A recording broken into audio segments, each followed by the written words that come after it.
কি হয়েছে? শাশুড়ির সাথে মিল রাখতে হয়। আগে যখন আমাদের আম পড়তে বাড়িতে উনি আমাকে আম কেটে খাওয়াতো সকালে, তাই আগে ওর বাবা মিল রাখতে হয়। তোমরা রাখো না, তোমার শাশুড়ি নয় বদনাম করো, আমি করি না। ওরে বাবা আমি ওর ছেলের বদনামে বদনাম করি না। ঠিক এবার বদনাম করি না। দেখো সবাই সবাই শাশুড়ি মাকে ভালো রাখো, সবাই সব বৌমাদের বলছি, বল বল বল বল সব বৌমাদের বলছি শাশুড়ি মাকে যত্ন করো। শাশুড়ি বৌমাকে ভালো রাখতে হবে। ওই যে শাশুড়ি কি বলছে?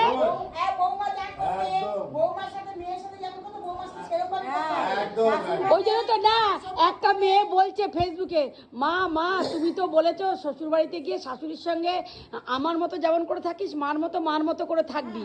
দিয়ে আমার শাশুড়ি বলেছে যে বৌমা এই কাজটা করে দাও। আমি যেমন তোমাকে বলি পারবো না, তুমি করে নাও। আমিও শাশুড়িকে বলেছি পারবো না, তুমি করে নাও। এবার তোমার মতোই তো করেছি, কিন্তু শাশুড়ি তো রাগ করেছে, তাহলে কি হবে? হ্যাঁ ইনি আবার আরেক, ইনি আমার কিছুই বলে না করতে। এই ছেলের বউ মানে মেয়ে, সে একটা বড় বাড়ি থেকে এসে ছেলের থেকেও তাকে বেশি ভালোবাসতে হবে পরের মেয়েকে। তাই তো। আমি তো একদিন বলেছিলাম না তুমি আমাকে কিছু বলবা না, আমি সবাইকাই করবো, কিছু বলবা না আমাকে।